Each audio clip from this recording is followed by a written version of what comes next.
Amén. Amén. Amén. Amén. Soberano Señor y Padre nuestro, en este día que el Señor apartó, que el Señor bendijo, sus hijos nos reunimos con gozo y alegría para recibir el alimento sólido que ha ido cada día fortaleciendo nuestra fe. En las horas sagradas de este día que el Señor instituyó como monumento a la creación, para que sus hijos demos gloria, alabanza y loor a nuestro Creador. Bendito Señor, gracias por concedernos la vida, por extendernos tiempo de gracia y poder disfrutar de estas horas sagradas del Santo Sábado. Pedimos, Señor, una bendición para todos nuestros hermanos que estén en este momento reunidos en los diferentes lugares de este planeta, sus familias, y por todas las personas que en algún momento visitarán este canal y conocerán las grandes verdades que hasta el momento han sido para ellos ocultas o disfrazadas con el error. Padre Celestial, muchísimas gracias por permitirnos que a través de este canal se haya convertido en bendición para muchas personas que han conocido el estudio que hemos venido realizando específicamente en la escuela sabática.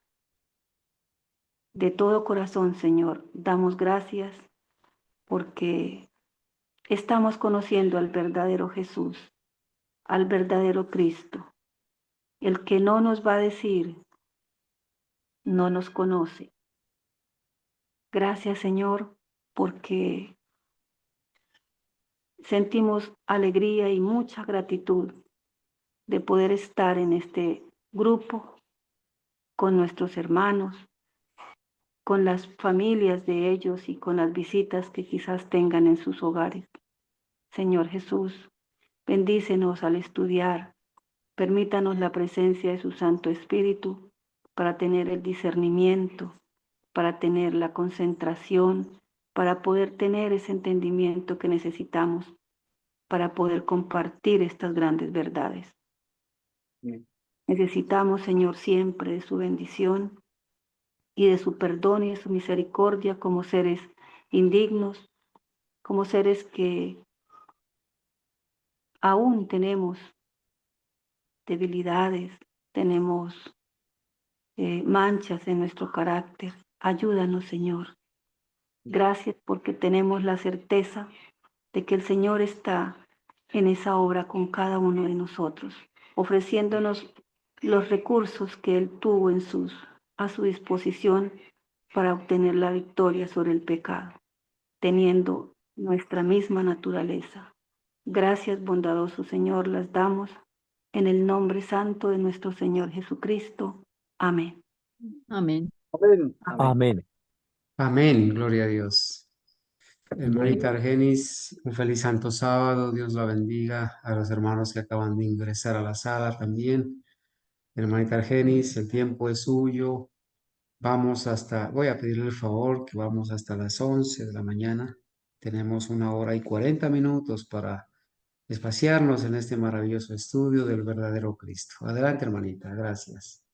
Gracias, hermano Carlos. Igualmente, un feliz santo sábado para todos nuestros hermanos, los que están en la sala, y para los que en un futuro también van a conocer y van a estudiar este tema que ha sido para nosotros y para muchas personas una gran bendición. Entonces, siempre nos tenemos que ubicar para el inicio de cada sábado del estudio. Estamos en la sección 4, capítulo 19, del libro La Palabra se hizo carne, 100 años de Cristología en el Adventismo del Séptimo Día, 100 años a partir de 1852 a 1952. En esta sección donde nosotros estamos, el autor del libro, el pastor Ralph Larson, ha denominado esta sección 4 como la época de confusión, época donde empezaron a presentarse esos pronunciamientos, esas publicaciones totalmente diferentes a lo que durante 100 años de cristología se había tenido. 100 años donde, dice él, como lo tiene aquí titulado, la iglesia hablaba con una sola voz. Ahora estamos escuchando dos voces o muchas voces en donde ya no hay esa época de claridad, sino una total confusión. Y esa época de confusión llegó a través de artículos que aparecieron a partir de 1952 en revistas como la Review and Herald, como la revista Ministry, como en el libro Preguntas sobre Doctrina, y finalmente se hace el análisis aquí en este libro de un libro titulado Movimiento de Destino, escrito por Leroy Froom.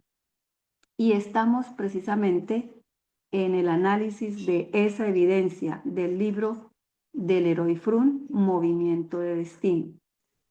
Y lo hemos reiterado y lo volvemos a decir. Es la evidencia a la que el autor le ha dedicado más tiempo al análisis de esta evidencia, porque lo expresó el autor diciendo que esta evidencia, lo escrito en esta evidencia, era algo preocupante, igual que las otras, pero en esta muy preocupante debido a la forma como se llevó esta metodología de querer cambiar 100 años de cristología en donde se aceptaba, se creía, donde se publicaba, donde se compartía en artículos de revistas, en los estudios, en los sermones, la naturaleza humana caída de nuestro Señor Jesucristo. Y este autor, Leroy Froom, utilizando, como lo hicieron los otros que publicaron, una metodología totalmente, dice él, monstruosa, en donde se ha venido violando el contexto general, el contexto inmediato, en donde no se tuvieron en cuenta los pasos cuando se va a hacer una investigación sobre un tema, pues se buscan primero lo escrito por el autor o por los autores del tema, primero los libros, luego revistas, artículos de revistas y finalmente, si las hay, cartas personales. Y aquí una carta personal, una carta dirigida a un pastor, una carta privada que no se publicó mientras la profeta del Señor vivió, ha sido colocada por encima de su libro cristológico por excelencia, que es El deseado de todas las gentes. Ha sido colocada por encima de otros libros escritos por ella, donde también se toca el tema. Ha sido colocada por encima de artículos de revistas, donde también ella escribió sobre la naturaleza del Señor, y se ha dedicado todos sus argumentos a una carta, a tomar fragmentos y fragmentos con interpretaciones, les agregan interpretaciones personales. Ellos ha sido colocada por encima, es decir, todo se ha supeditado a lo escrito en la carta Baker. Entonces, en este libro, Leroy Froom, venimos ya creo que 3, 4 sábados estudiando lo que ellos han llamado 19 declaraciones o 19 proposiciones, o para una forma más sencilla para nosotros sería 19 frases, en donde esas 19 frases las utiliza él para argumentar y demostrar que su tesis es cierta y cuál es la tesis de Leroy Frun y la de los otros que han venido a partir de 1952 exponiendo que el Señor Jesús tomó la naturaleza no caída de Adán, es decir, la naturaleza antes de la caída o antes del pecado de Adán. Y hoy nos corresponde estudiar las dos últimas declaraciones, la declaración 18 y la declaración 19, que están en la página 152. Entonces, hermanos, los que tienen el libro en físico, nos vamos a ubicar en la página 152.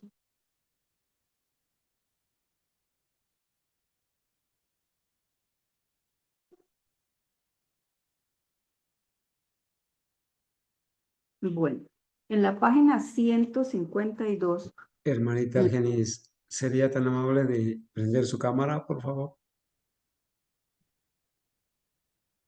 en la página 152, la declaración 18 dice, pero nunca, de ninguna manera, deje la más mínima impresión. Esa frase está entre comillas. Que hubo una mancha de o una inclinación hacia la corrupción sobre Cristo. Eso es lo escrito por Leroy Frun en su libro. ¿Qué nos lleva a observar el pastor Rab Larson? Dice, estos dos fragmentos. ¿Cuáles son los dos fragmentos? Pero nunca de ninguna manera deje la más mínima impresión. Ese es el primer fragmento. El segundo fragmento, que hubo una mancha de o una inclinación hacia la corrupción sobre Cristo. Ese es el segundo fragmento. Entonces, él nos dice, estos dos fragmentos son de la carta Baker y uno lo puede comprobar. Si vamos a las páginas 192 o 190 en adelante de este mismo libro, ahí vamos a encontrar toda la carta Baker, una carta de varias páginas. Y ahí están esas dos expresiones. ¿Qué más nos lleva a observar el pastor Rab Larson? Dice, estas dos expresiones están en un contexto en el cual Ellen White formalmente objeta con Baker. Cuando nos escribe formalmente objeta, es decir, Elena de White le dice con autoridad, le dice con determinación a Baker de que Cristo nunca pecó. En su única carta a él, ella solamente le envió una sola carta a él, ella afirma que Cristo nunca pecó un total de 10 veces. En esa misma carta ella le enfatiza que él nunca pecó. Y entonces en el análisis él dice, si un consejo se da donde se necesita un consejo, ella está, al leer la carta nosotros nos damos cuenta de que ella le dice muchas cosas referente al trabajo que él estaba desarrollando antes de que fuera ubicado en el sitio donde él está, allá bueno, se me escapó el nombre del sitio donde él estaba en ese momento. Tasmania. ¿En dónde, hermana? Él era un predicador de Tasmania. Tasmania, sí, pero pues quería ubicarme como en el Estaba en continente. Australia. En Australia, exactamente. Estaba en Australia y En la carta le menciona su trabajo, el que tenía anterior, ahora el que tiene, le da consejos para que su trabajo sea más exitoso o un poco más agradable para él, porque creo que él antes de ese trabajo donde está en este momento, en que recibe la carta, era un editor, ¿sí? Y le da muchos consejos, pero llega al punto en donde le toca el tema que a ella le preocupa. A ella le preocupa algo en esta carta, lo vamos a ver, y por eso le dice que se le da el consejo donde él lo está necesitando. Esto indicaría fuertemente de que este pastor Baker se había envuelto en el error del adopcionismo. Y ahorita, para beneficio de nuestros hermanos que han llegado en los últimos tiempos aquí al estudio, al grupo, vamos a hacer un repaso corto acerca del adopcionismo. Dice, un punto de vista, ¿en qué consiste el adopcionismo? Un punto de vista que dice que Cristo podría haber pecado en su vida primitiva antes de que él fuese adoptado. De ahí viene el nombre de esa corriente filosófica del adopcionismo, antes de que él fuese adoptado para que para que sea el Hijo de Dios. Y aquí mismo en el texto que estamos estudiando, nosotros nos podemos dirigir para que lo puedan hacer como repaso los hermanos, nos podemos dirigir a las páginas 192, en donde nos dice en qué consiste el adopcionismo. Es decir, la profeta del Señor se da cuenta del problema en que está envuelto este pastor y el consejo que le está dando de una manera formal, es decir, nada de vueltas ni de irse por las ramas, sino directamente, con autoridad, con precisión, acerca del problema en que él está envuelto, que es el adopcionismo. Dice, los adopcionistas de la historia antigua de la iglesia. ¿Quiénes eran ellos? Estos eran un cuerpo significativo de cristianos que creían que Cristo comenzó su vida terrestre como un ser totalmente humano, tal como uno de nosotros, pero que eventualmente adoptado para que sea el Hijo de Dios. Es decir, cuando ella le dice más adelante que no lo haga ver, no exponga a Cristo como si fuera un hombre común y corriente, totalmente humano, porque esto no puede ser, ¿sí?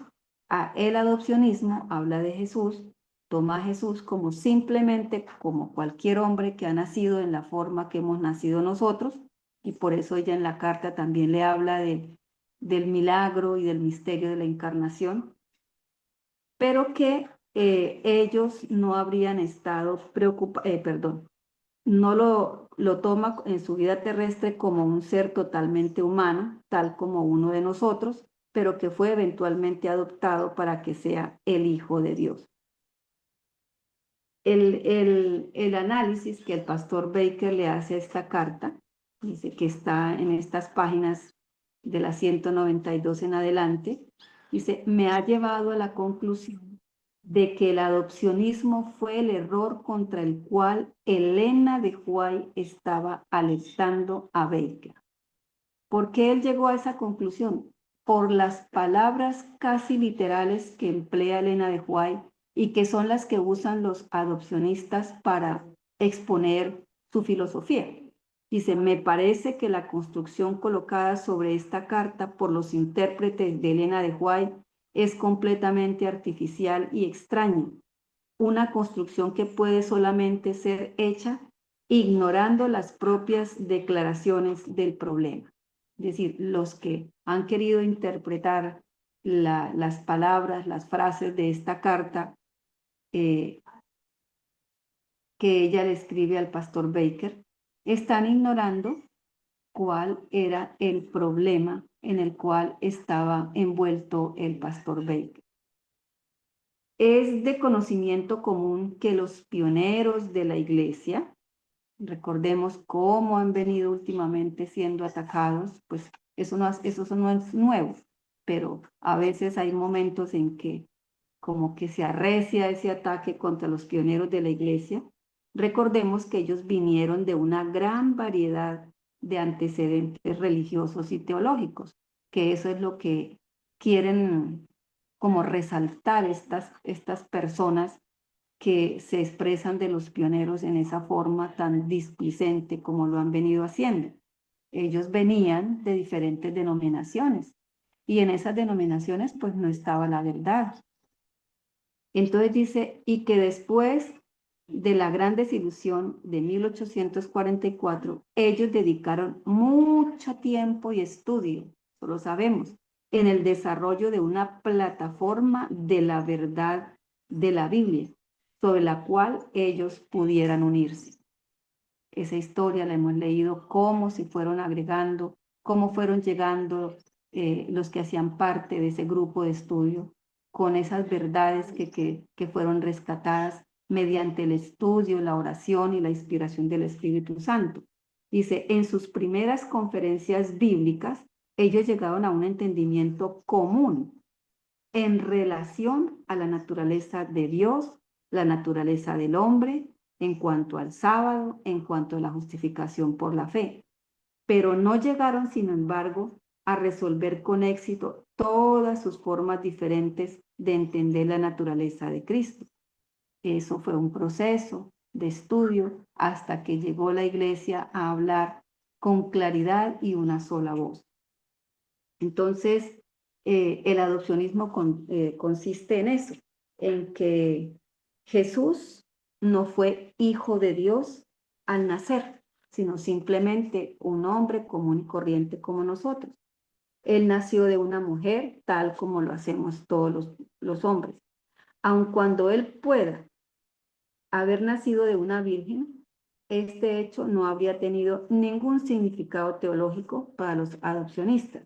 Él nació como hijo de hombre y no como hijo de Dios. Y ante eso, ¿qué le escribe Elena de White en la carta Baker? Dice, pero Jesús fue el unigénito Hijo de Dios. Su nacimiento fue un milagro de Dios, le está diciendo ella. Porque dijo el ángel le dice a María, tú concebirás en tu vientre y darás a luz un hijo y llamarás su nombre Jesús.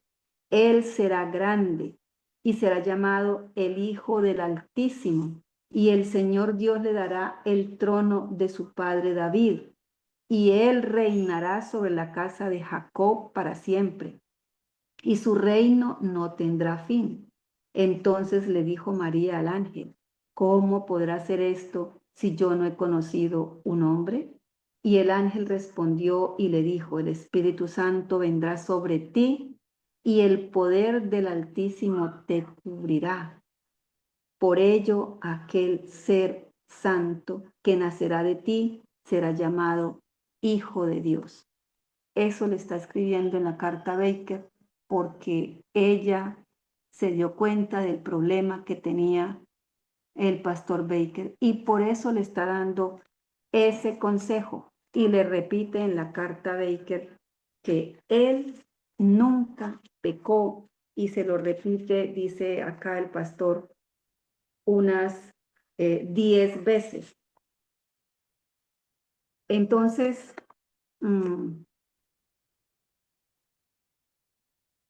ese es el problema con los intérpretes de Elena de White, los intérpretes de sus frases, de lo escrito en esta carta. Hermanos, algún comentario acerca de esta declaración 18? Antes de pasar a la última.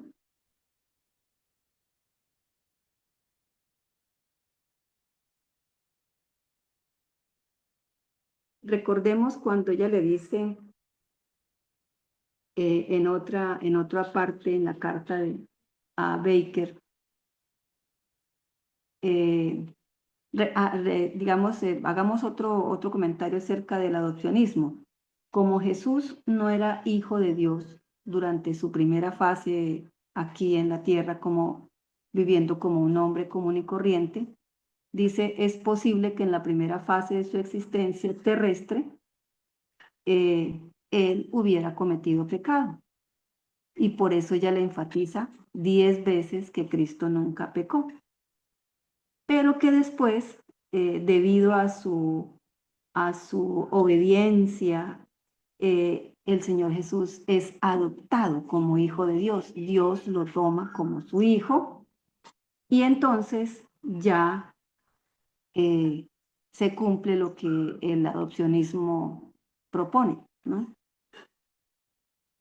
Dice, en vista de su heroica y continua lucha para alcanzar la santidad, lo es adoptado como hijo de Dios, pero ya en una parte de su vida, no habiendo nacido como hijo de Dios. Esta expresión es que ella usa en la carta de Baker, donde dice, ni por un momento, ¿sí? Ni por un momento, ni lo presente como un hombre común y corriente, ni dé a entender, pues, que él pudo haber pecado. Dice esa expresión, ni por un momento, parece indicar que Elena de White estaba retrocediendo horrorizada debido al punto de vista del adopcionismo, de que el Señor pudo haber pecado, ¿sí? Tal vez ellos pudiesen contemplar con ecuanimidad la posibilidad de propensiones malignas, corrupción o aún pecado en la primera parte de la vida de Cristo antes de que fuera adoptado. Pero ella no podía permitir que eso siguiera sucediendo, de que él estuviera dando esa impresión. Esto parece ser su preocupación principal en la carta Baker. Entonces, eso es muy importante que lo tengamos claro, hermanos. ¿Cuál es la preocupación principal, fundamental en esa carta que ella le escribe al pastor Baker? En ella afirma varias veces que Cristo no pecó, mencionándolo en un total de 10 veces. Y condujo cuidadosamente la posibilidad aún de una única vez de ceder a la tentación por su parte. Y esas expresiones categóricas que ella usa, las han tomado sus intérpretes para decir que ella estaba diciendo que él había tomado la naturaleza no caída de Adán antes del pecado. Cuando ella lo que está es llamándole, alertando al pastor Baker de su enredo, digamos, con esa filosofía adopcionista. Bueno, entonces,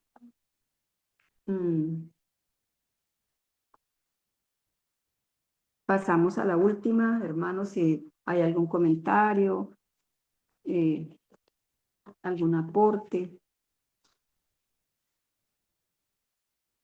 Y llegamos entonces a la declaración número 10. Sí, hermana, adelante. Sí, bueno, aparte de ese error de que él decía que él fue adoptado después, o sea, después de su primera parte de su vida aquí en la tierra, fue adoptado por Dios y que pudo haber pecado. Hay otro error también que él dice que fue como uno de nosotros. O sea, él fue como igual a uno de nosotros, pero sabemos que en dos aspectos, él no fue como uno de nosotros. Nosotros no fuimos concebidos por obra y gracia del Espíritu Santo, él sí lo fue. Nosotros hemos pecado, Cristo nunca pecó. Entonces, en esos dos aspectos, él es distinto a nosotros. Pues por eso ella lo amonesta y le dice, ni por un momento hubo en él una mancha de pecado, porque él no se contaminó con el pecado, ¿sí? Así como no se contaminaba al tocar a los leprosos. Él no se contaminó, aún teniendo naturaleza caída, él nunca pecó, como nosotros, y lo hacemos. Sí, por eso ahí en la carta, en lo que le leímos, ella le recuerda quién es él. Dice, él será grande y será llamado el Hijo del Dios Altísimo. Y el Señor Dios le dará el trono de su padre David, y él reinará sobre la casa de Jacob, para siempre, ¿sí? Entonces, ese es el gran problema del adopcionismo. Al tomar a Jesús totalmente humano, entonces en él no hubo ningún nacimiento milagroso, como lo fue el nacimiento del Señor Jesús, que sin ningún nacimiento de nosotros ha sido, y lo toman a él como naciendo de una mujer común y corriente, sin un nacimiento especial, milagroso, ninguna encarnación. Bueno, entonces vamos a la 19, la última declaración del señor Leroy Fromm. Dice, entonces viene la amonestación más fuerte, que cada ser humano esté alertado, es decir, advertido, del terreno de hacer a Cristo totalmente humano. Baker lo estaba con sus escritos, o no sé, con sus predicaciones, lo estaba haciendo totalmente humano como uno de nosotros, porque no puede ser. Entonces vamos a ver qué análisis nos lleva el pastor Ralph Larson. Dice, nosotros observamos, nuevamente se observa que esto es tomado de la carta Baker. De esas 19 observaciones, proposiciones o declaraciones que hace Leroy Fromm en su libro, creo que son 9 que toma de la carta Baker. Dice, las palabras totalmente humano como uno de nosotros son casi literalmente las palabras usadas por algunos adopcionistas para describir la naturaleza de Cristo antes que Él fuese adoptado para que sea el Hijo de Dios. Esas palabras que Elena de White utiliza nos están mostrando, como lo pudo deducir el pastor Ralph Larson, que había un problema grave y por eso ella, de una forma, digamos, urgente, le hace ese llamado, esa alerta a este pastor para que entienda que está enredado en una filosofía adopcionista, ¿sí? Porque lo estaba haciendo totalmente humano. No hay lugar para una naturaleza divina en un Cristo que es totalmente humano. Si el Señor Jesús nació de María en un nacimiento como nosotros, que nacemos de un padre que aporta una semilla masculina y de una madre que aporta una semilla femenina, pues sería el Señor Jesús totalmente humano. Pero en el caso del nacimiento del Señor Jesús no fue así. La única semilla humana que fue aportada para su nacimiento fue la que María aporta. Hermana Por eso, Genis. por eso ella dice, perdón, por eso ella dice que se sorprende cómo va a ser esto posible si yo no he conocido hombre. Y el ángel le explica, el Espíritu de Dios te cubrirá. Sí, hermana Ángela. Bueno, para que no se nos malentienda, porque bueno, hubo una oportunidad que yo tuve una conversación con un católico. Tenemos que comprender qué es la concesión y qué es el nacimiento, ¿sí? La concesión fue por obra y gracia del Espíritu Santo, fue una concesión milagrosa. Pero este católico me decía que, porque yo le hablé pues de María, sobre que ella perdió su virginidad, María no siempre fue virgen, ella perdió su virginidad con el nacimiento de Cristo y obviamente después, dice, ella no la conoció hasta que no parió a Jesús, ¿cierto? José no la conoció hasta que Jesús no nació. Entonces, aquí hay que diferenciar entre la concesión y el nacimiento, porque la concesión fue milagrosa. Él nació como nacen los niños, porque ella pues estaba buscando un hospital para ser atendida, ¿sí? Lo que llamamos hoy en día hospital, en ese entonces se le tenía otro nombre. Entonces, Una para que no se posada. no malentienda, exacto, él me decía que María siempre fue virgen, nunca perdió la virginidad, que ella nunca cumplió los deberes como esposa y que Cristo no nació por donde nacen todos los niños, por la vía por donde nacen todos los niños, que su nacimiento fue milagroso, que simplemente Cristo apareció en el establo, ahí donde estaban las bestias, que simplemente así de repente, pues Cristo apareció, pero el niño no nació por ningún lado. Entonces, eso es muy importante explicar porque ellos dicen que María siempre fue virgen y que Jesús no nació por la vía normal, como nacen todos los niños. Sí, hermana.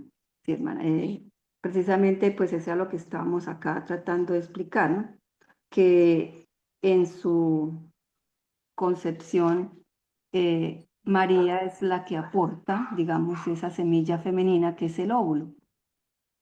No hubo un aporte de una semilla masculina por parte de ningún hombre de acá de este planeta, ni siquiera de José, con el cual estaba desposada. Simplemente el ángel le explica a ella cuando dice, ¿cómo va a ser posible esto? ¿Sí? Que voy a tener un hijo y le dará el nombre tal, si yo no he conocido hombre. Y entonces el ángel le explica, ¿no? Que el Espíritu Santo te cubrirá. Y ese es el nacimiento milagroso, ¿sí? Ese nacimiento, esa encarnación en la que Jesús se hace hombre. Entonces, claro, esa es la concepción y lo que decía la hermana Ángela, el nacimiento, ¿sí? Como todo nacimiento, por la vía natural que, con la que nacemos todos acá. Y bueno, no, nunca había escuchado esto que la hermana Ángela estaba diciendo, que le habían dicho que simplemente el niño Jesús había aparecido en el establo.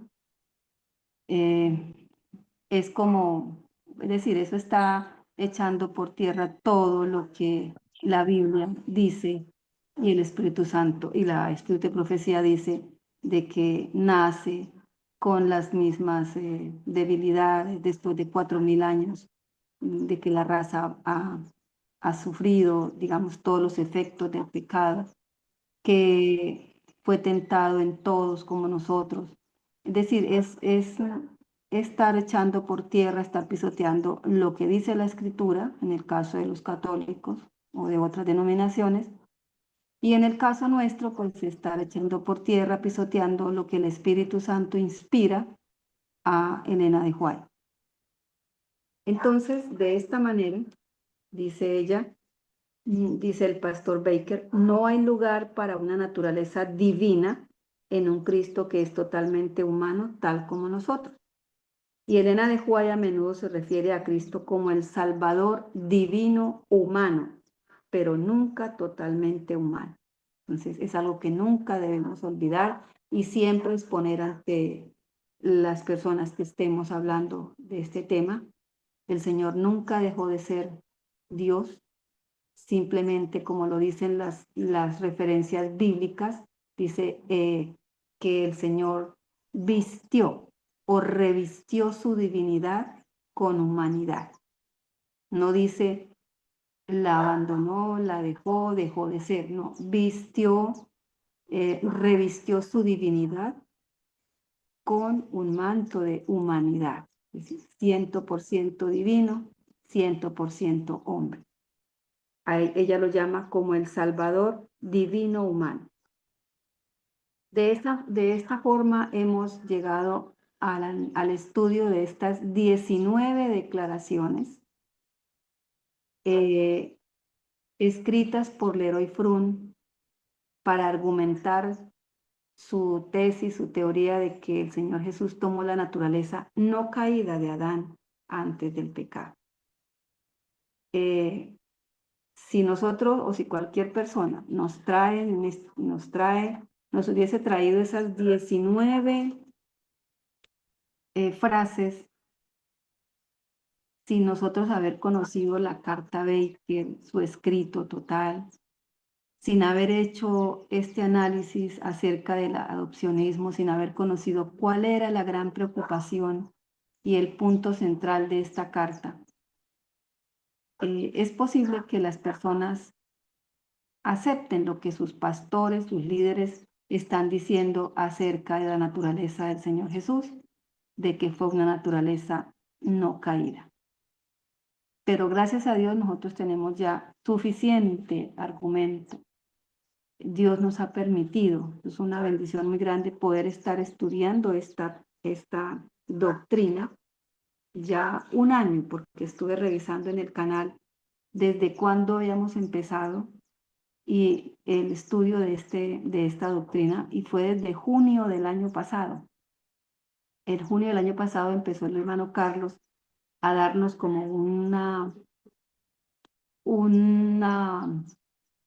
digamos, una muestra general de lo que era este libro, lo que contenía, la importancia de este libro, la importancia de esta doctrina.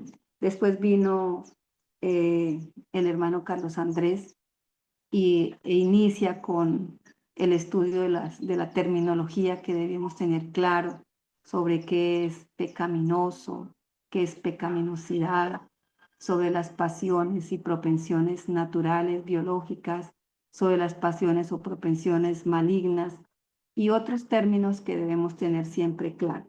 Entonces, llevamos un año y ya podemos mostrar fácilmente con la ayuda de Dios, con la ayuda del Espíritu Santo, la falsedad y sobre todo lo que han hecho, todo lo que han violado para poder estar hablando en la forma como lo están hablando, en total confusión. Entonces, del análisis de estas 19 declaraciones escritas en el libro Movimiento de Destino del Leroy Froon, el pastor Rap Larson nos dice: de tal manera que nuestra conclusión, él va a concluir el análisis de esas 19 frases o afirmaciones, dice, de tal manera que nuestra conclusión acerca del valor evidencial, o sea, el valor que tienen las evidencias de cada una de estas citas para apoyar la proposición de que Cristo tomó la naturaleza sin pecado de Adán antes de su caída, es que ellas son insuficientes como para obtener lo que se habían propuesto.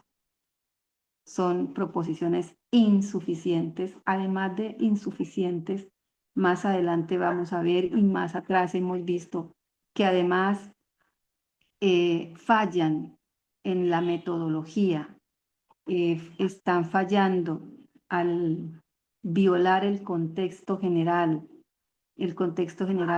que se puede ver claramente en el libro El deseado de todas las gentes, donde es el libro cristológico por excelencia, donde ella habla de la naturaleza y de la obra del Señor Jesús. De las 19 sentencias, todas las declaraciones muestran hechos que se aceptan sin preguntas por personas de ambos lados de la discusión acerca de la naturaleza humana asumida por Cristo en su encarnación. Es decir, de esas 19 sentencias, ¿qué muestran? Muestran que se aceptan sin preguntas, sin cuestionarse, personas que están a ambos lados, tanto de los que creen acerca de la naturaleza no caída como las que creen en la naturaleza caída. Se aceptan sin hacerse preguntas, sin analizar. Dice, así el peso del argumento debe ser llevado por las interpretaciones. Entonces, ¿qué hizo el señor Leroy Froon y los otros que han venido escribiendo? Es que le agregan a los escritos de Elena de White en esta carta y en otros sus interpretaciones, porque vuelven a decir que hay que interpretarle a ella porque ella no pudo escribir lo que quería decir. Ninguna de las cuales, esas interpretaciones, ninguna de esas puede soportar la luz de la investigación. ¿Por qué no pueden soportar la luz de la investigación? Nosotros ya lo hemos comprobado, gracias al Señor, que hay 400 citas claras, muy claras, que hay 1800 citas de otros escritores pioneros, líderes adventistas de la época de estos 100 años de cristología, muy claras, hablando acerca de la naturaleza humana de nuestro Señor Jesucristo, y que tampoco van a soportar el peso de la luz de lo que está escrito en la Biblia, en las Sagradas Escrituras. Dice, y muchas de esas argumentos e interpretaciones son sacados de la carta Baker. Así toda la estructura se derrumba al menor toque de la mano del investigador.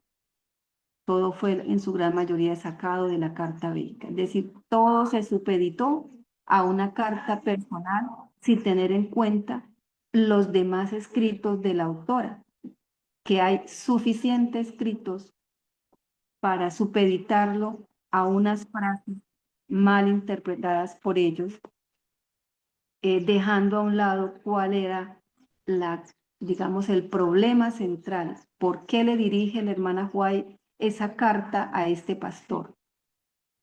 Que sería bueno que en casa volviésemos a leer toda la carta. Esa carta tiene muchos consejos para su trabajo como pastor, pero llega el momento en que ella le toca el problema y ahí en la carta menciona que, que el pastor estaba dedicando mucho tiempo a leer y habla de los padres de la iglesia, es decir, estaba leyendo estas filosofías extrañas y lo estaban envolviendo. Y esa fue la gran preocupación y esa fue la forma en que ella alerta a este pastor. Hermana Argenis, Sí, hermano. Hermano Iván. sí, me gustaría hacer una pregunta, hermanita, pues sin salirnos del tema, pero la pregunta y la inquietud mía es, la carta Baker, ¿por qué no se conoce? ¿Por qué no se conoce la carta Baker? Y la otra inquietud es, ¿está en algunos de los libros del Espíritu de Profecía? Bueno, yo le trato de contestar la primera y le preguntamos al hermano Carlos si está en alguno de los escritos del libro de profecía. La carta Baker pues no se conoció en la época de la hermana White porque fue una carta personal y privada que ella le dirige al pastor y ella nunca la publicó, nunca quiso, pues nunca se dio el, no sé, la orden para que fuera publicada. Esta carta comienza a ser usada cuando ellos requieren de tener, digamos, alguna evidencia para el cambio el cambio doctrinal y la toman y encuentran en ella, pues, como dice por acá, más atrás en el libro, como una palanca para que le dé la fuerza que ellos necesitan para el cambio doctrinal, malinterpretando lo que allí está escrito. Entonces preguntémosle al hermano Carlos en qué libro del Espíritu de Profecía está esta carta. Está aquí toda su extensión, en toda su extensión, en el libro que estamos estudiando, La Palabra se hizo carne.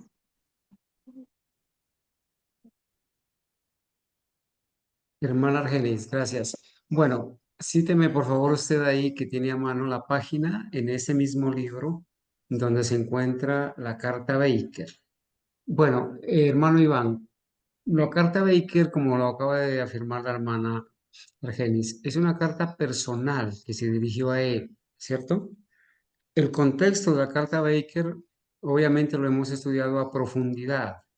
Quizás voy a compartirle los videos donde este servidor ha tenido pues a bien presentar en su contexto amplio, ¿no? Porque son unos 3 o 4 temas de 2 horas, todo el contexto de la carta de Iker.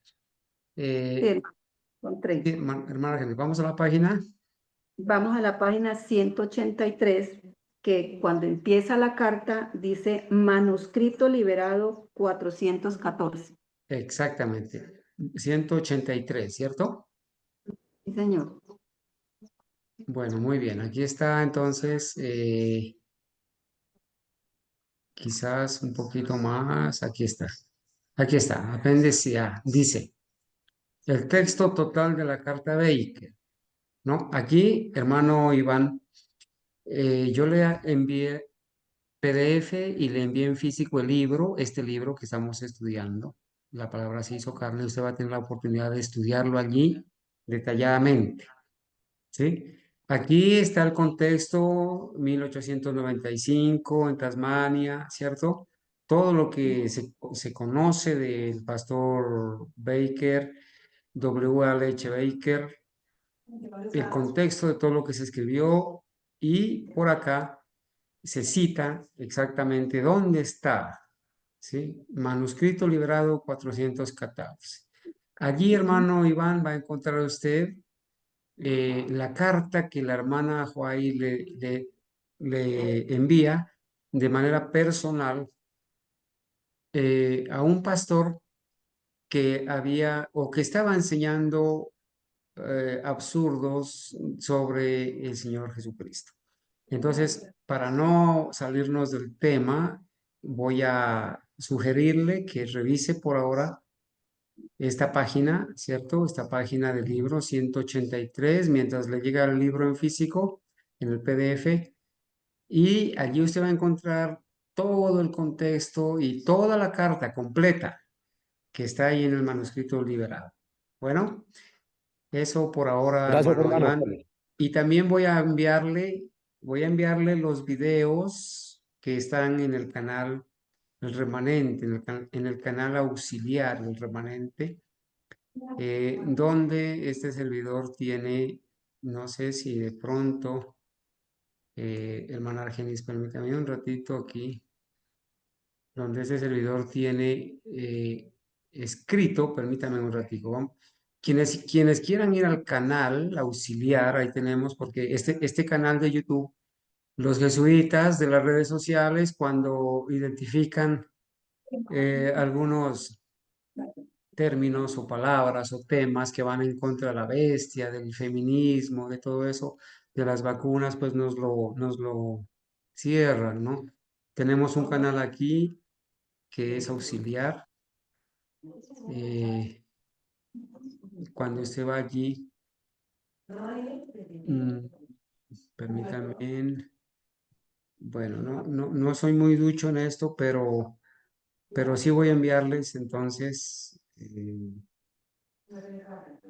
voy a enviarles dónde están en el otro canal auxiliar los temas. Bueno, cuando yo entro a YouTube me es muy fácil, pero por aquí no puedo así rápidamente. Hermano Argenis, siga, por favor.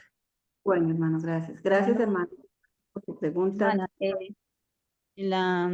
en el libro Tocado por nuestros sentimientos, el pastor Sulzer dice que esa carta nunca fue publicada en los testimonios para la iglesia, a ejemplo de lo que ocurrió con varias de ellas. O sea, otras más sí fueron publicadas en los testimonios para la iglesia y dice preservada en los archivos del patrimonio White de Elena de White. Ella no fue conocida por los investigadores hasta 1955, o sea que era una carta que prácticamente no había sido conocida casi pues, por mucha gente, o sea, no era tan conocida como las demás cartas que sí habían sido publicadas en los testimonios para la iglesia. Entonces ya después de que descubren esa carta es donde ellos ahí cimentan toda su teología. Utilizan esa única carta para esto, que ya lo hemos dicho en muchas ocasiones. Entonces, por eso está en el manuscrito liberado, ¿no? 414. Recordemos que el pastor Baker, él antes trabajaba en la obra de publicaciones en California. Dice que estuvo ahí hasta 1887. Y luego él acepta el llamado para ir a una casa publicadora en Australia, ¿sí?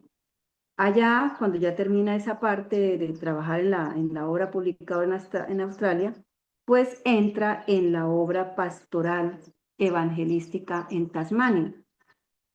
Dice, aparentemente él encontró que la transición de ser un editor, de trabajar en las publicaciones, a trabajar en la obra pastoral evangelística, pues como que de pronto le fue como ese cambio, no fue como fácil para él.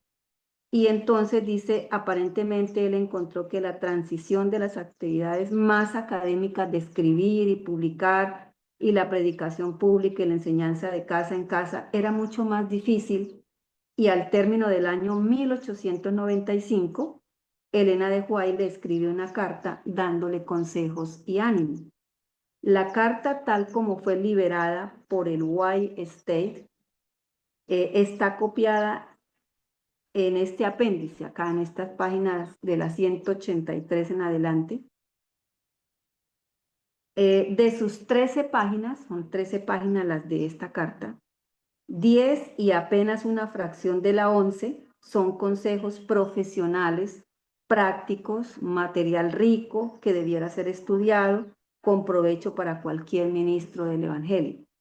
2 páginas y un poquito más están dedicadas a lo que podemos llamar el consejo cristológico, donde ya ese llamado, esa alerta a estar hablando de esa forma o predicándole o enseñándole a la gente que el Señor Jesús tuvo de pronto la posibilidad de haber pecado o de presentarlo como un hombre totalmente humano.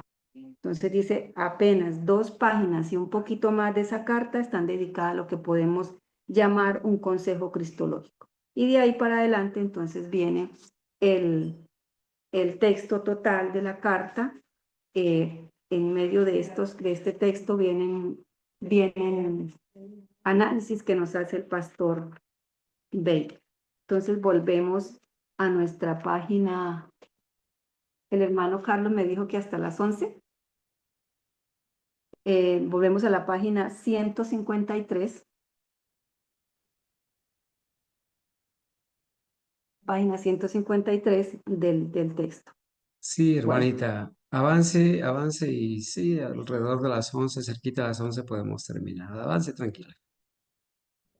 entonces ya el pastor Rab Larson nos ha dicho que, como conclusión, estas 19, digamos, proposiciones, afirmaciones del libro del Leroy Froom realmente no tienen peso como evidencia para su tesis de que el Señor Jesús tomó una naturaleza no caída, naturaleza sin pecado de Adán antes de su caída.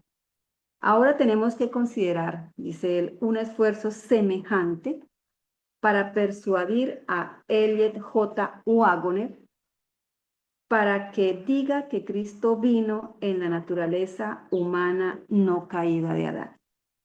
El problema era que Wagoner, al igual que Elena de White, había dicho precisamente lo contrario. En 1901, en la sesión de la Conferencia General, el movimiento de la carne santa de Indiana estaba tratando de eso y Wagoner en una sesión en la tarde respondió la siguiente pregunta.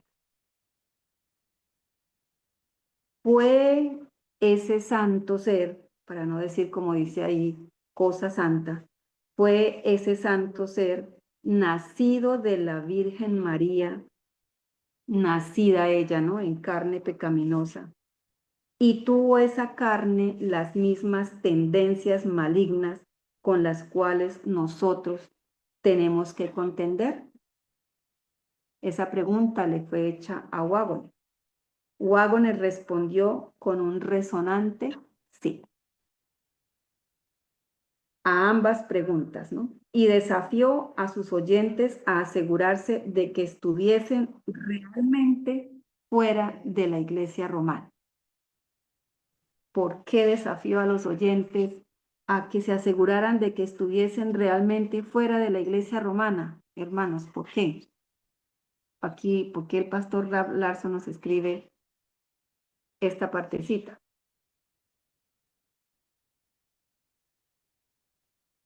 Porque creer que el Señor Jesús tomó una naturaleza humana, no caída, es estar dentro de la iglesia romana. ¿Por qué? ¿De dónde viene? Porque la iglesia romana afirma que Jesús pues nació inmaculado, como la inmaculada concesión de María, como María fue inmaculada, concebida inmaculada. Entonces, pues obviamente se convertiría en un romano si dijera que Cristo nació inmaculado. Entonces, seríamos romanistas si aceptamos eso. Entonces, cuando empezamos a estudiar el pecado original, nos dimos cuenta de todo lo que eso conlleva, ¿cierto? Como cuando, si uno acepta el pecado original, está subiendo el primer escalón. Y para aceptar el pecado original habrá que ir ascendiendo los escalones de lo que eso significa, ¿no? Aceptar la predestinación, aceptar el dogma de la Inmaculada Concepción, aceptar que nunca dejaremos de pecar, aceptar que no habrá un pueblo de Dios para esa etapa final de la historia que obtenga absoluta y totalmente esa victoria y que ellos no conocerán la muerte, ¿no? Es decir, hay que mirar toda una cadena de errores que se aceptan cuando se acepta el pecado original, y entre ellos está aceptar la naturaleza humana no caída del Señor Jesús. Dice, es que no ven que la idea de que la carne de Jesús no era como la nuestra, porque sabemos que la nuestra es pecaminosa, necesariamente envuelve la idea de la Inmaculada Concepción de la Virgen María, que es lo que estábamos diciendo, ¿no? Aceptar que Jesús vino en una carne no pecaminosa como la nuestra, nos lleva necesariamente a aceptar el dogma de la Inmaculada Concepción de María. Dios en Cristo, 4000 años a este lado de la creación, vivió una perfecta vida sin mancha en carne pecaminosa. Eso lo dijo en la conferencia, en el boletín de la Conferencia General 1901, página 403. Para testimonios anteriores de Waggoner, los mandan a otra página. En 1890, Waggoner había publicado su libro llamado Cristo y su justicia. En ese libro encontramos las siguientes declaraciones. Un pequeño pensamiento será suficiente para mostrarle a todos de que si Cristo tomó sobre sí mismo la semejanza del hombre, para que él pudiese redimir al hombre, tuvo que ser hecho a semejanza del hombre pecaminoso, porque es el hombre pecaminoso el que él vino a redimir. Por eso en el libro de Hebreos dice que ni siquiera tomó la naturaleza de los ángeles, tomó la naturaleza del hombre a quien vino a redimir. Más aún, el hecho que Cristo tomó sobre sí mismo la carne, no de un ser sin pecado, sino del hombre pecaminoso, esto es, que la carne que él asumió tenía todas las posibilidades y tendencias pecaminosas a las cuales la naturaleza caída del hombre está sujeta, está demostrado por la declaración de que él fue hecho de la simiente de David de acuerdo con la carne. Si él fue hecho de acuerdo con la simiente de David, en otra parte dice que fue hecho también de la simiente de Abraham, está demostrando que que él tomó la naturaleza humana caída.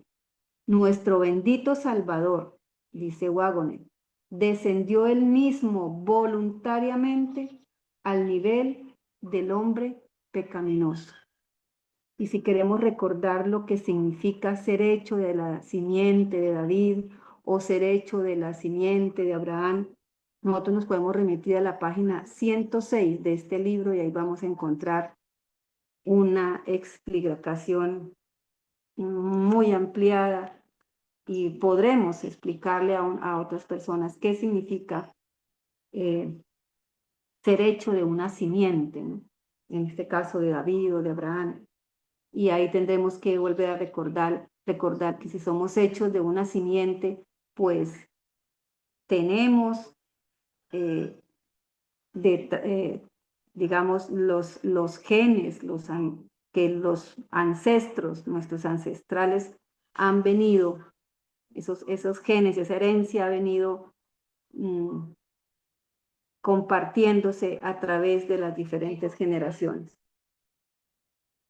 Vamos a la página 154. Dice, en 1897, Waggoner había dicho, la palabra fue hecha carne perfecta en Adán, pero en Cristo la palabra fue hecha carne caída.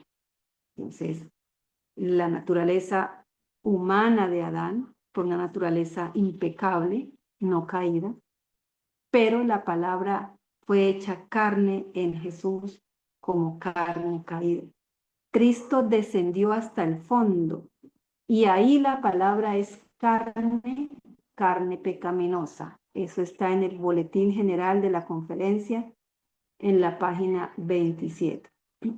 Pareciera un desafío formidable hacer con que este hombre testifique diciendo que Cristo vino en la naturaleza humana no caída de Adán, pero esto fue hecho usando métodos similares a aquellos usados con el testimonio de Elena de White. Entonces, ¿qué nos está diciendo aquí? Que así como hicieron con Elena de White, hicieron también con los testimonios o el escrito de Waggoner. Dice, pareciera un desafío formidable hacer con que este hombre testifique diciendo que Cristo vino en la naturaleza humana no caída de Adán, cuando acabamos de leer lo que él escribió en Cristo y su justicia y en los diferentes boletines de la conferencia. Dice, los resultados pueden ser vistos en Movimiento de Destino, que fue la fuente que acabamos de terminar su análisis, su estudio. Página 197. Son dados pequeños. ¿Qué sucedió en ese movimiento de destino? Pues ya lo acabamos de ver. Son fragmentos que se toman de la carta Baker, los interpretan y los colocan como proposiciones para ellos argumentar su tesis. Aquí dice, son dados pequeños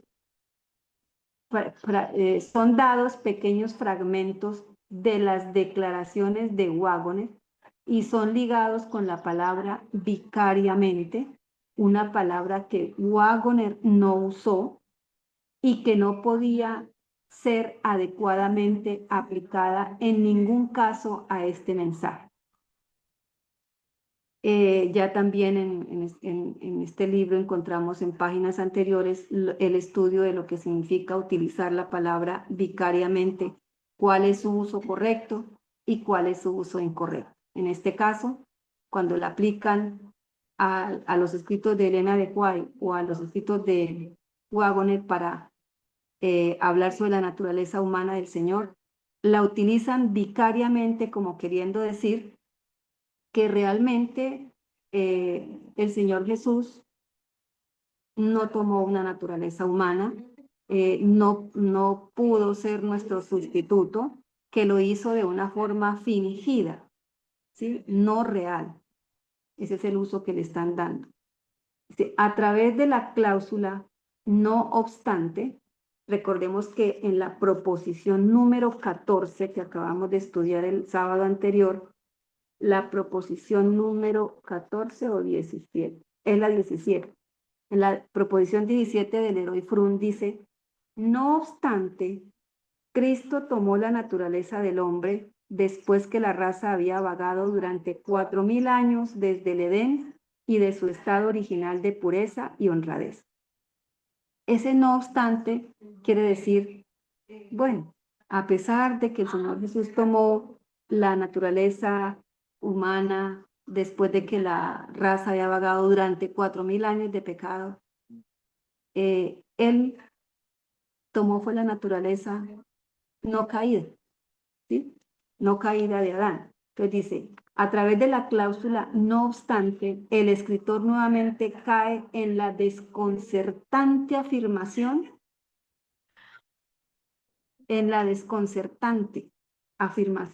de que Cristo tenía ambas naturalezas.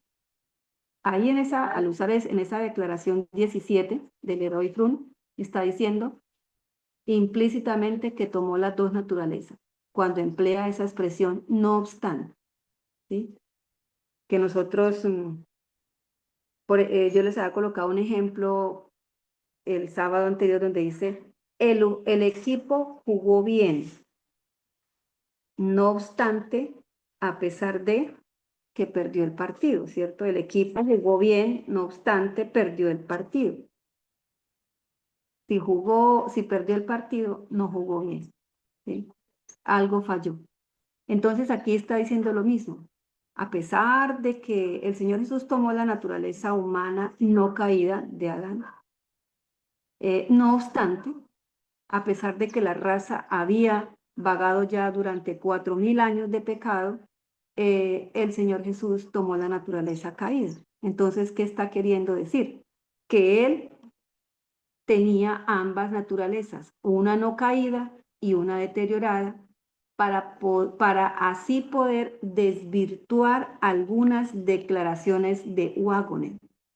A través de este procedimiento, Waggoner, al igual que Elena de White, aparece como si fuese un apoyador de la doctrina de que Cristo vino a la tierra en la naturaleza no caída de Adán, una doctrina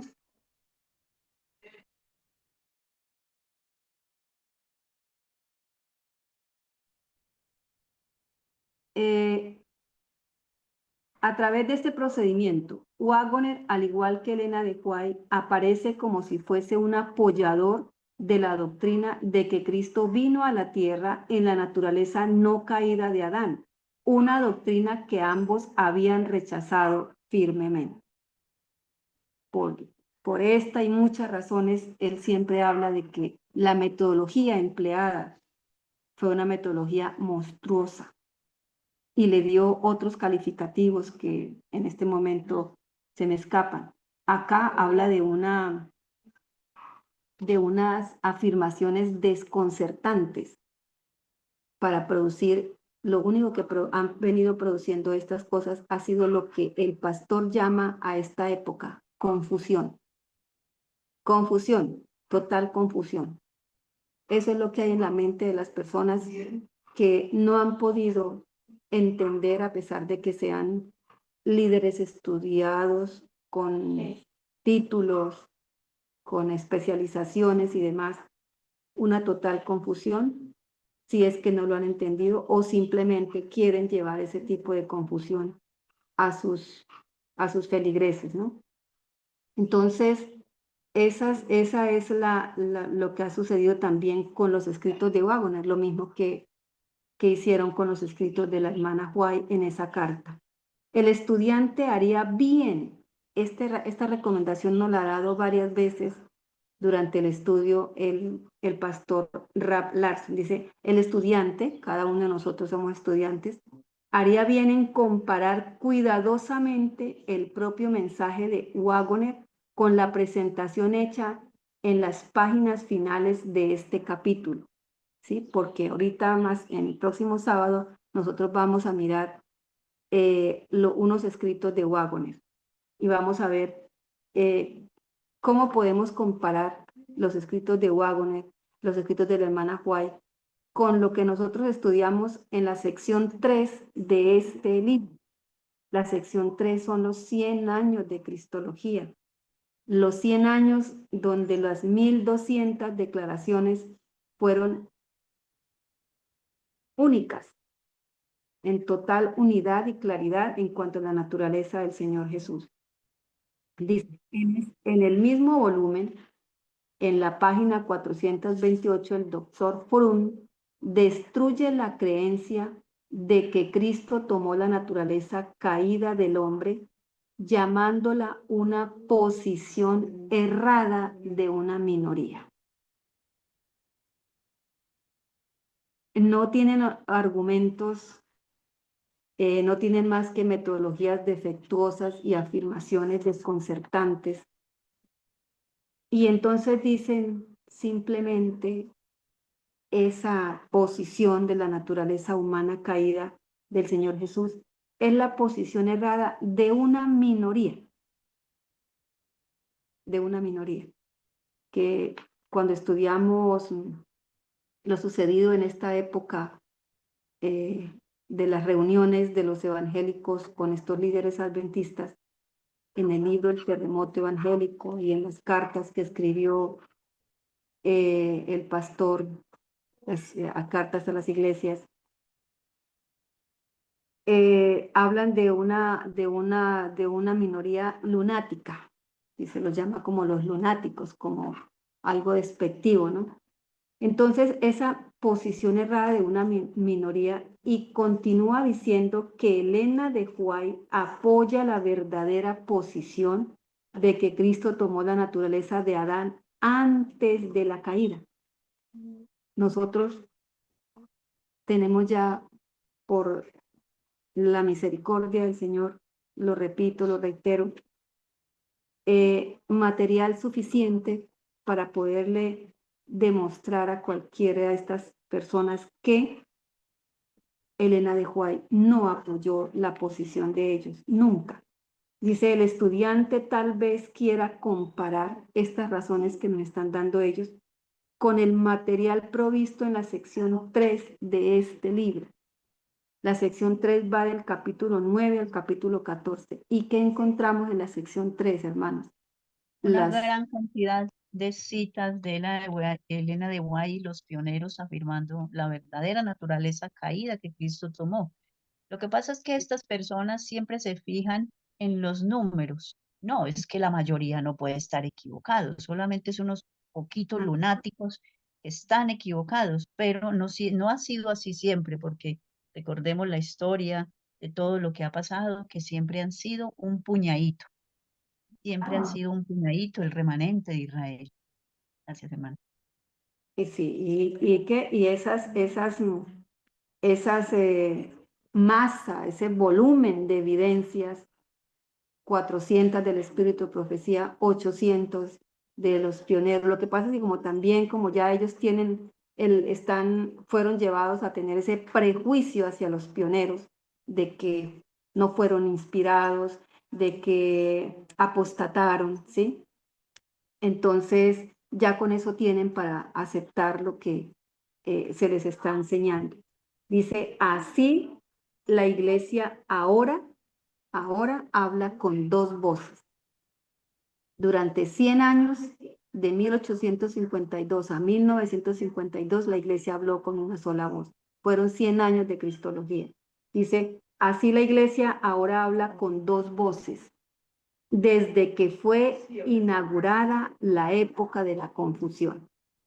Los mismos materiales que fueron usados en la revista Ministry para apoyar la idea de que bien informados adventistas, para ellos la mayoría, nunca habían creído que Cristo tomó la naturaleza humana caída del hombre, fueron, como lo hemos visto, reimpresos en preguntas sobre doctrinas, movimiento de y el volumen 7A del comentario bíblico adventista del séptimo día. Toda una generación. Hermana, Sí, hermana Argenis, yo sí, quería hermano. hacerle una pregunta.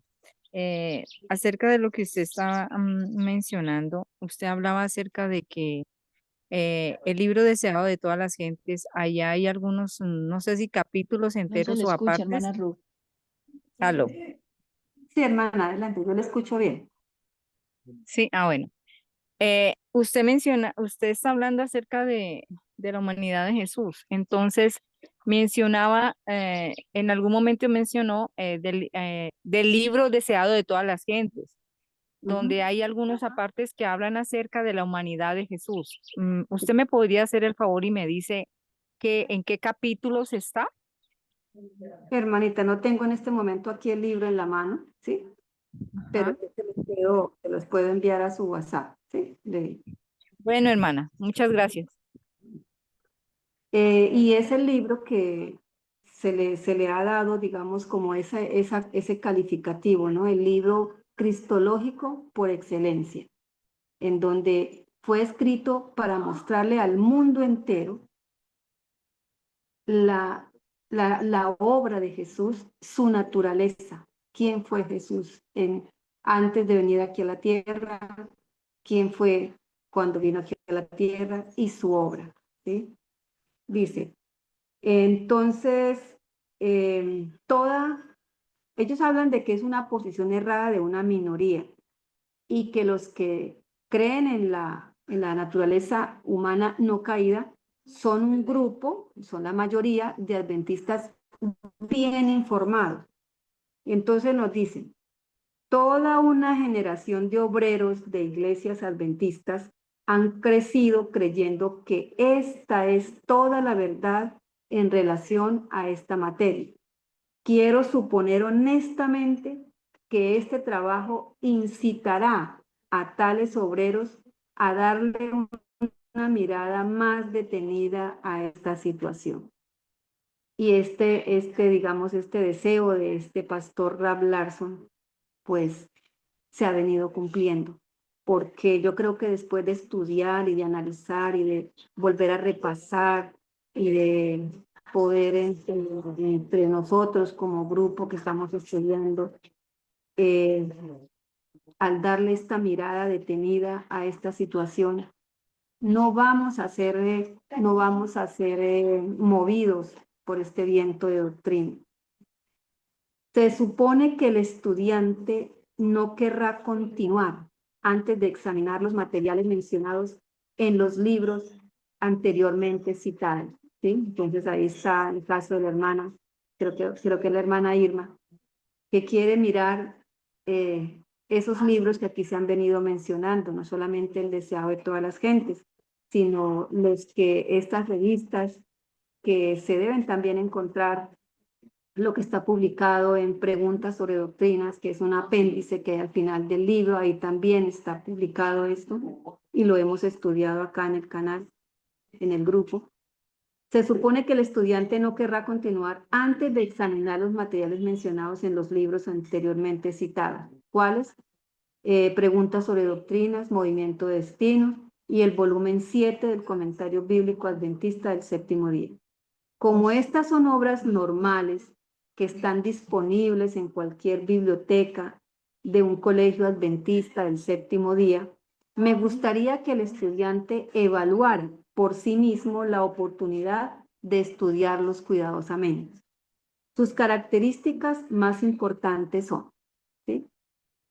Hasta el momento que hemos estudiado, ya nosotros al leer lo que está escrito en estos libros mencionados, debemos tener en cuenta para poderlos evaluar y darnos cuenta de la mentira, del error, de la falsedad.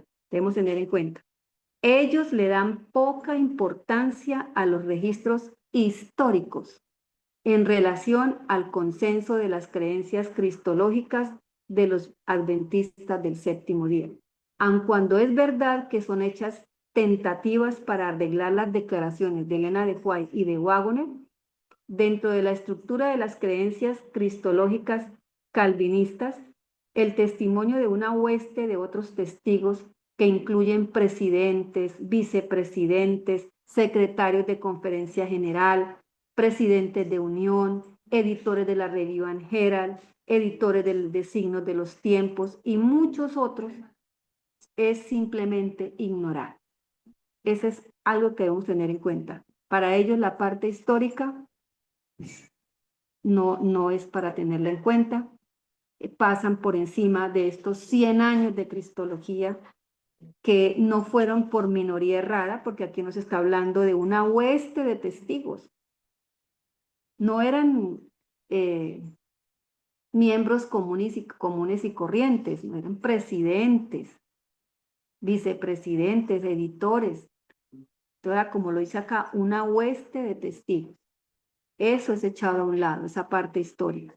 Segundo, a tener en cuenta cuando se lean estos libros, la violencia con la cual los testimonios de Elena de White y Waggoner son arrancados de sus contextos. Nosotros lo pudimos comprobar, ¿sí? De sus contextos y de la expresa intención de los escritores y cómo son forzados a entrar dentro de una estructura cristológica calvinista. Dice él, inspira temor. Inspira temor.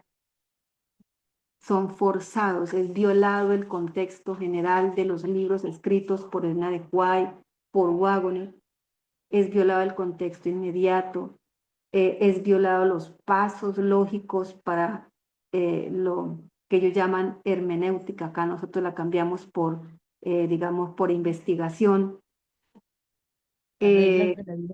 Las reglas de la vida. Para la Y las investigación reglas.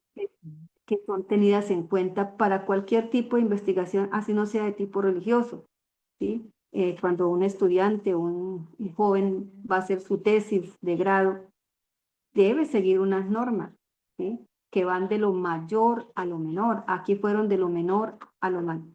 Tuvieron en cuenta fue lo menor para supeditar todo lo demás debajo de esa carta Baker. Pareciera que no hubiese hecho ninguna diferencia lo que dijeron los escritores.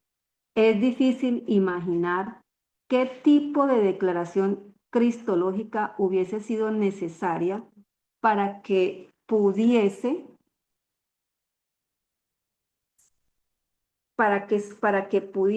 permanecer ante la presión de tales métodos enérgicos.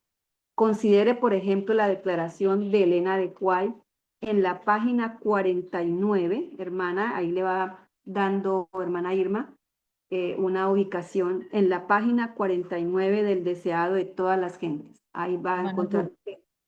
Hermana hermana, Ruth. hermana Ruth, Es la hermana Ruth. hermana Ruth, bueno. Página 49, el deseado de todas las gentes. Usted va a encontrar esta declaración que la hemos estudiado reiteradamente durante este tiempo. Dice así: habría sido casi una infinita humillación para el Hijo de Dios tomar la naturaleza del hombre, aun cuando Adán permaneció en su inocencia en el Edén. Pero Jesús aceptó la humanidad cuando la raza había sido debilitada por 4000 años de pecado. Cada hijo de Adán, como cada hijo de Adán, él aceptó los resultados de la obra de la gran ley de la herencia. Es decir, ¿cómo pueden violentar? Porque eso es lo que habla aquí de la violencia a los testimonios de Elena de White y también de Waggoner, arrancándolos de su contexto para llegar a lo que han llegado a esta época de confusión y de dejar a un lado toda esta parte histórica, ¿sí? Bueno, aquí entre paréntesis, ellos a los grupos o a los que estamos en la, digamos, este remanente historicista, ¿no? Un líder de una manera como despectiva, no dice históricos, sino histéricos, ¿sí? Para ellos la historia no cuenta, ¿sí? Porque si para ellos contara la historia, tuvieran que haber tenido en cuenta los escritos de estos 100 años de cristología. Entonces, esta cita, dice, si la consideramos, ¿qué podemos confirmar?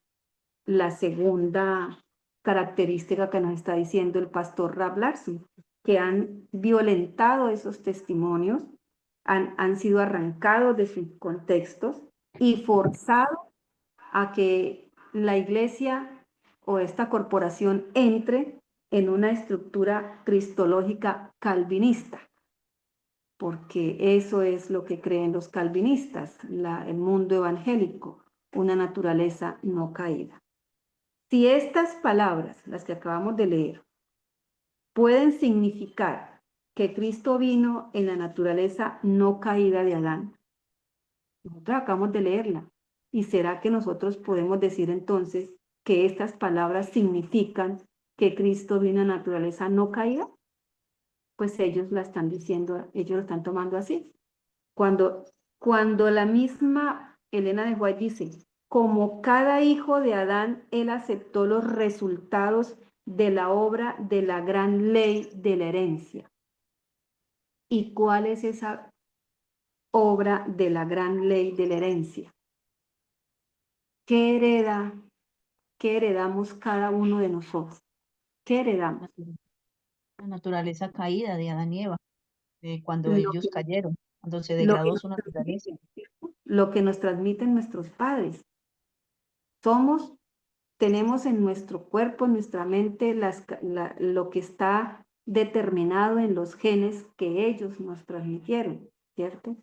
¿Y qué pudo María transmitirle como humana, como también mujer de naturaleza humana caída? ¿Qué le pudo transmitir a Jesús? Pues esa naturaleza. Y además el Señor dice que Él la aceptó. Él aceptó tomar esa naturaleza, que hubiese sido una infinita humillación haber tomado la naturaleza no caída, pero es que no tomó la no caída, tomó la caída. ¿Sí? Si estas palabras significan que Cristo tomó la naturaleza no caída de Adán, entonces nosotros podemos también dejar a un lado todas las intenciones de expresar fe en las palabras para cualquier palabra que puedan significar cualquier cosa, lo que nos llevaría a un problema, al siguiente problema, que es la tercera. La tercera característica que nos propone el pastor Rab Larson al leer estos libros de ellos y que debemos tener en cuenta. La primera, que no tienen en cuenta la historia. La segunda, que violentan los testimonios de Elena de White y de Waggoner y que forzan a que entremos a una cristología calvinista. La tercera dice, es curioso y frecuentemente usado un recurso dialéctico, ¿sí? Y ahí hablan de un filósofo teórico de la hermenéutica. Dice, es frecuente el uso, es el curioso y frecuente uso, el curioso y frecuentemente usado recurso dialéctico a través del cual se propone que los adventistas del séptimo día creen que el Cristo encarnado tenía una naturaleza que era tanto caída como no caída. ¿Por qué hablan de un recurso dialéctico? ¿Sí? Si nos alcanzamos a acordar de cuando estudiábamos y nos hablaban en esa clase de filosofía de la dialéctica, ¿no? Esos recursos lo que buscan es confundir. Y acá, cuando se habla de que los adventistas del séptimo día creen que Cristo encarnado tomó una naturaleza que era tanto caída y no caída, eso no causa más sino confusión. Y por eso esa época ha sido llamada, desde 1952 para acá, la época de la confusión.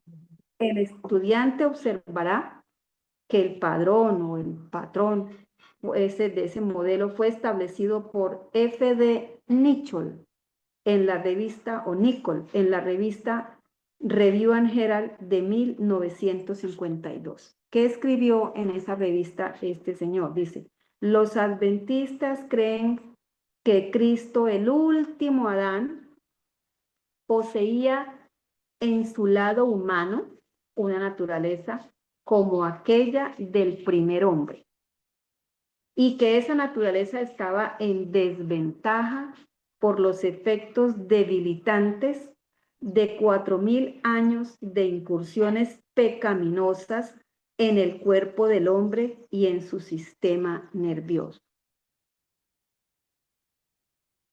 Hermana Ángela o cualquier otra hermana, esta declaración, ¿a qué nos lleva? ¿O a qué una persona descuidada, que no haya tenido la oportunidad de estudiar, de profundizar en ¿a qué la lleva a pensar?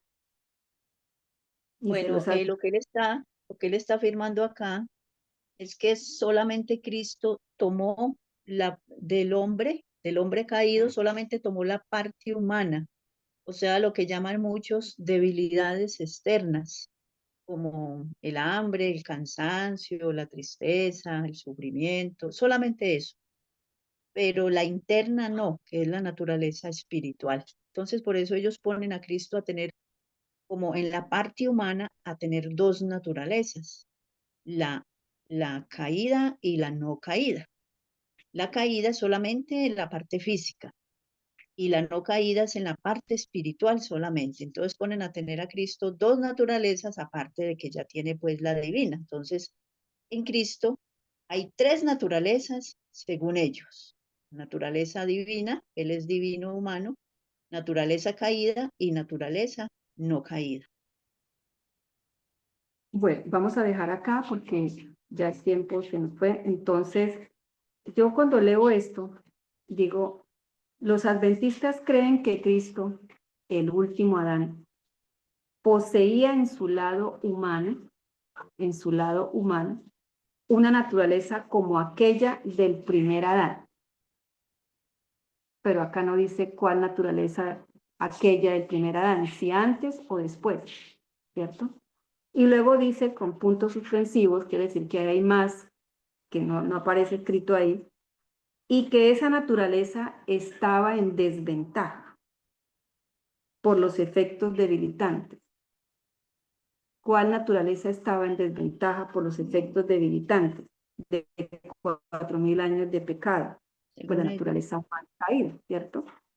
Pero acá parece como si estuviera dando a entender que tomó la naturaleza humana del primer Adán, pero no dice cuál, ¿cierto? Decía el primer Adán, debe ser la no caída. O sea, lo que quieren ellos, eso es lo que habla aquí de una dialéctica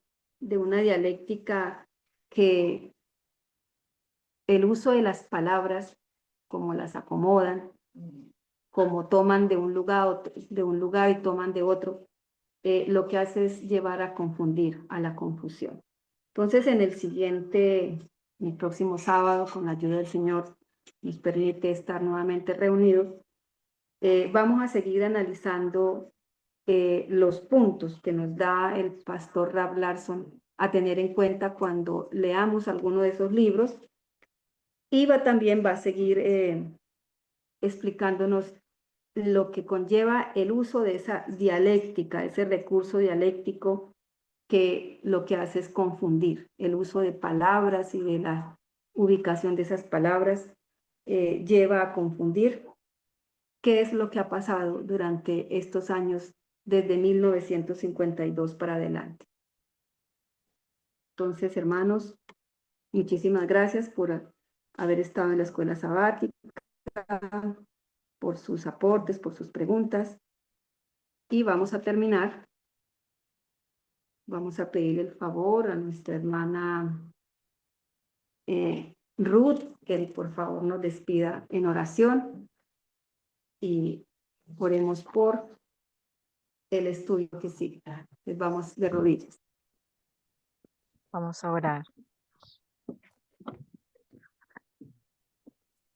Padre Celestial, en esta mañana, Señor, estamos agradecidos contigo porque, Señor, nos hablas a través de tu palabra, a través de los escritos de los pioneros y a través del espíritu de profecía, Señor. Gracias por todas las enseñanzas, por el conocimiento que podemos aprender de tu luz, Señor. Gracias. Queremos pedirte por la persona que has elegido para que en esta mañana conduzca el culto divino. Que tu Espíritu Santo sea con él, que no sean sus palabras, sino que sean las tuyas, Señor. Permite que tu presencia la del Espíritu Santo también venga y nos enseñe y nos permita comprender el mensaje para esta hora, Señor, para tu pueblo. Permítenos regocijarnos en el conocimiento de ella y poder tenerla grabada en nuestras mentes y en nuestros corazones. En el nombre de Jesús te lo pedimos. Amén. Amén. Amén. Amén. Amén. Amén. Amén, gloria a Dios, hermanita Argenis, apreciados hermanos, Dios los bendiga, un feliz santo sábado. Muchas gracias, hermana Argenis, por este estudio que cada vez más nos afianza en el conocimiento del verdadero Cristo para hacernos permanecer en el verdadero Cristo de la vida. Volveremos en 8 días con nuestra escuela sabática. Agradecemos a los hermanos que han participado, que han aportado y los que oran por nosotros también. Quiero saludar a los hermanos, a todos por igual, desearles un feliz santo sábado y invitarlos para el próximo sábado. Muy puntuales, estaremos iniciando la escuela sabática. Dios les bendiga. Amén.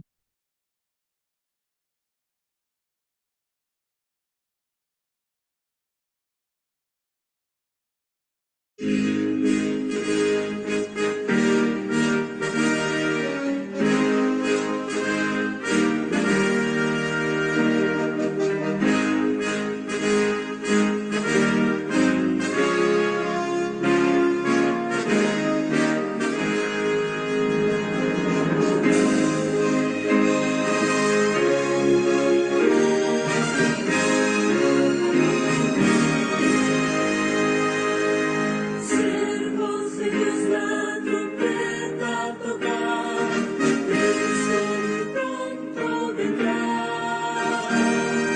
A todo el mundo las nuevas llevar, Cristo muy pronto vendrá. Pronto vendrá, Cristo muy pronto vendrá. Fieles de Cristo doquier anunciar, Cristo muy pronto